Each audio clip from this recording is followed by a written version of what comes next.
You're watching a Word Within International production with Gail Knox, covering the book of Habakkuk. Now, here's Gail. Does that make sense to you? Okay. Huh? Other gods. And what are other gods?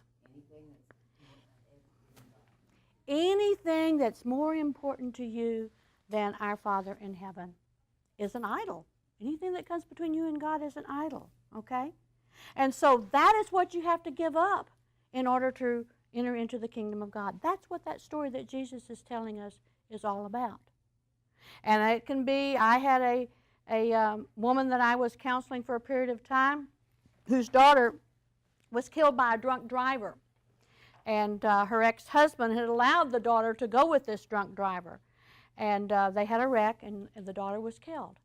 And my friend was devastated. And for 5 years, she couldn't even come out of her house except to go to the grocery store to buy cereal for the entire month. That's what she lived on, because she wasn't going to get out more than once a month when she got her disability check. Somebody drug her to a class that I was teaching then. In fact, it was, Lord, where are you when bad things happen? It was based on the book of Habakkuk.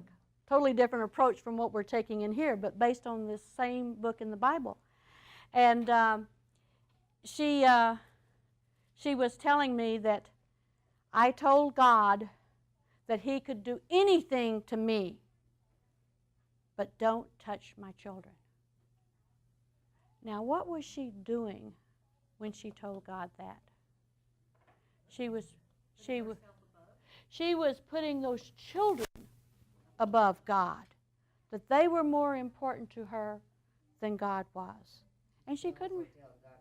Well, yeah, she was also putting herself above God because she was instructing Him what to do. But the thing is, He tells us we can't put anything before Him, whether it's our children, whether it's our spouses, whether it's our jobs, whether it is our vocation, our avocation. It makes no difference. He has to be number one in our lives. And that's what He's telling them in this story here. But I brought up the story of the camel and the eye of the needle because it shows so clearly that the traditional interpretations or explanations for a passage are not always correct. You can't use that gate in the wall of Jerusalem called the eye of the needle. For one thing, it didn't even exist at the time that story was told. It wasn't until about 100 or 200, I can't remember which, but in the early history after Jesus Christ, but not at the time of Jesus Christ, that that gate ever came into existence. So it really makes no sense that Jesus would be using it as an illustration for the simple, plain, ordinary people to understand if it was something in the future.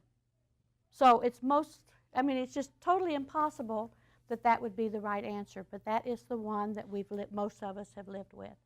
So, when you learn to study the Bible inductively and actually look at the context, God is telling you what the answer is. We saw it in the context there.